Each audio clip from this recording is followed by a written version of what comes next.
ओम नमः भगवती वासुदेवाय नमः। नमस्कार बंधुगण आपण मानकु आम यूट्यूब चैनल को स्वागत। बंधुगण आजिर ए भिडियो आमे आपण मानकु कहिबा पई जाउछु 16 तारिखर दिनटी आपणकर किपरि साब्यस्त हेबो।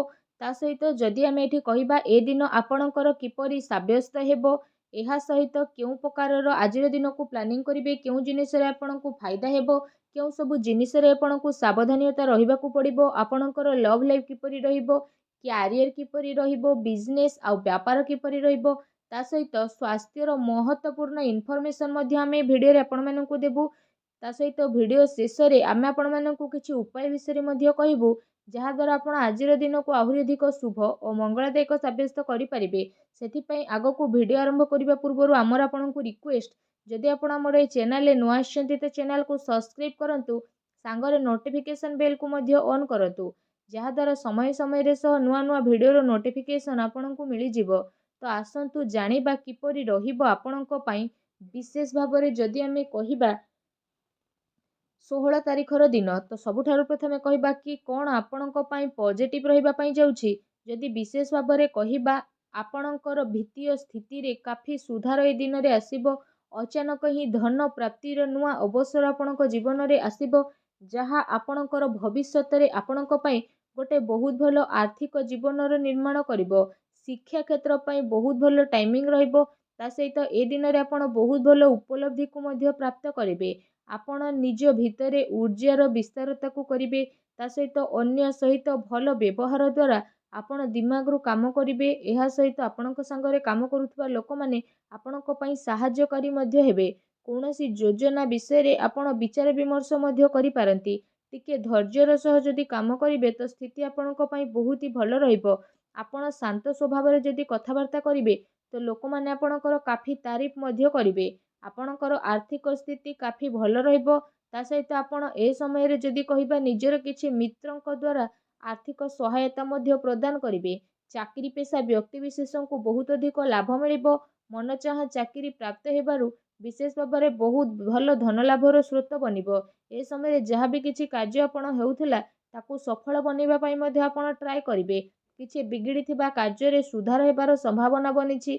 विपरीत परिस्थिति रे किछि धन लाभर भलो अवसर मध्ये आपणको ए दिन रे विशेष भाबरे प्राप्त हेबो। आपणको मन रे शीघ्र पैसा कमाइबार तीव्र इच्छा मध्ये जन्म हेबो। ता सहित एहा गोटे भलो टाइम रहिबो, जहा आपणको पई सफलता और खुशी भरा रहिबो। आपण निजर दृष्टिकोण को शांतिपूर्ण भाबरे आगो को बढ़ांतु, सफलता आपणको अवश्य मिलिबो।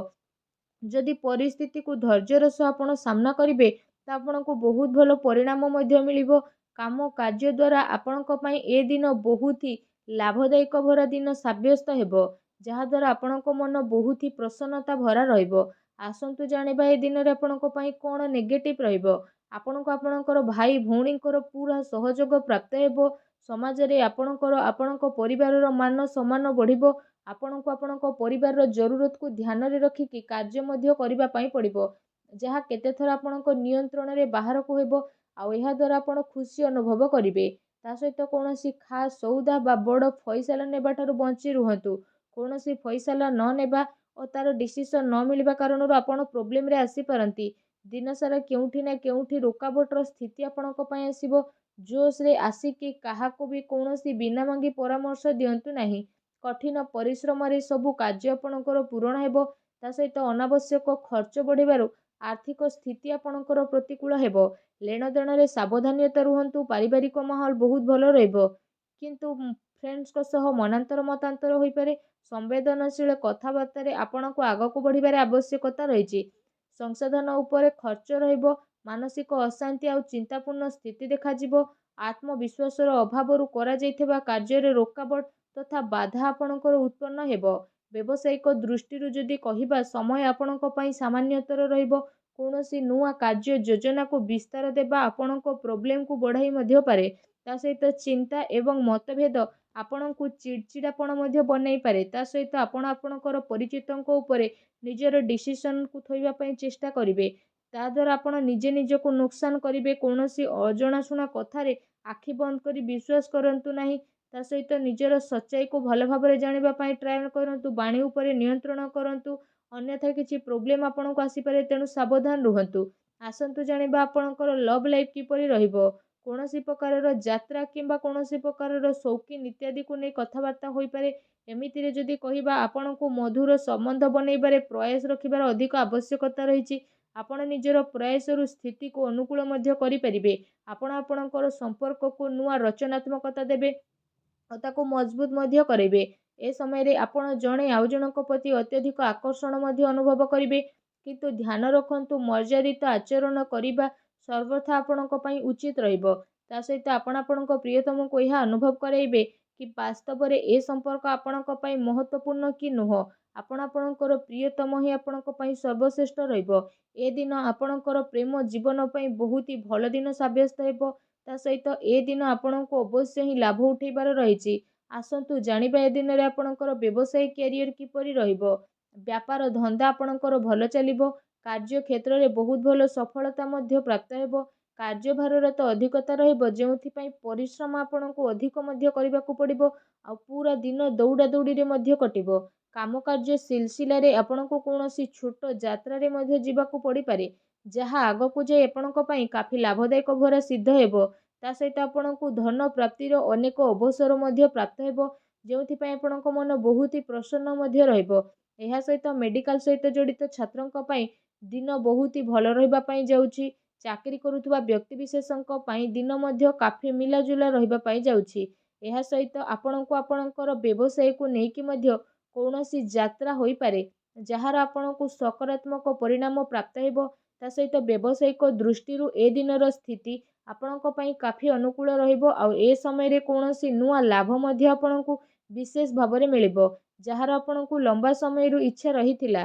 ଆସନ୍ତୁ ଜାଣିବା ଏ ଦିନରେ ଆପଣଙ୍କର ସ୍ୱାସ୍ଥ୍ୟ କିପରି ରହିବ। ଯଦି କହିବା ଆପଣଙ୍କୁ ଆପଣଙ୍କର ସ୍ୱାସ୍ଥ୍ୟକୁ ନେଇ ବିଲକୁଲ ବି ଚିନ୍ତିତ ହେବାର କୌଣସି ଆବଶ୍ୟକତା ନାହିଁ। ଆପଣଙ୍କର ସ୍ୱାସ୍ଥ୍ୟ ଆପଣଙ୍କୁ ଭରପୁର ସାଥ ଦେବ।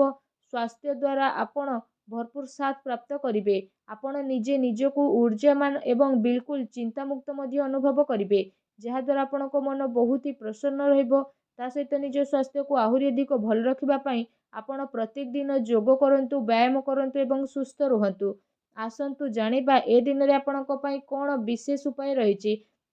ଯଦି କହିବା ଏ ଦିନ ଆପଣ ସ୍ନାନ ଆଦି ବିଶେଷ ଭାବରେ କରିସାରିବା ପରେ ତମ୍ବାର ପାତ୍ରରେ ବିଶେଷ ଭାବରେ ଲାଲ ରଙ୍ଗର ବସ୍ତ୍ର, ଗହମ, ଗୁଡ଼ ଏବଂ ଲାଲ ଚନ୍ଦନ ଏସବୁ ଜିନିଷରୁ କିଛି ଜିନିଷର ଦାନ ମଧ୍ୟ ଆପଣ ଭଗବାନ ଶନିଦେବଙ୍କ ଆଶୀର୍ବାଦରୁ କରିବେ। ଏହା କରିବା ଦ୍ୱାରା ଭଗବାନ ଶନିଦେବଙ୍କର ଆଶୀର୍ବାଦ ଆପଣଙ୍କୁ ପ୍ରାପ୍ତ ହେବ। ତା ସହିତ ଆପଣଙ୍କ ଜୀବନର ସବୁ ନକାରାତ୍ମକତା ଦୃଷ୍ଟ ମଧ୍ୟ ହେବ। ତା ସହିତ ଯଦି ବିଶେଷ ଭାବରେ ଆମେ କହିବା, କ୍ରୋଧ ଉପରେ ନିୟନ୍ତ୍ରଣ ରଖନ୍ତୁ, ସମୟ ଆପଣଙ୍କର ବହୁତ ଭଲ ରହିବ। ଦିନ ଆପଣଙ୍କର ଶୁଭ ମଙ୍ଗଳମୟ ହେଉ, ଏହା ଆମର କାମନା। ଭିଡ଼ିଓଟି କେମିତି ଲାଗିଲା ଆମକୁ କମେଣ୍ଟ କରିକି ଜଣାନ୍ତୁ। ଚ୍ୟାନେଲରେ ନୂଆ ଆସିଥିଲେ ଚ୍ୟାନେଲକୁ ସବସ୍କ୍ରାଇବ୍ କରନ୍ତୁ। ଧନ୍ୟବାଦ।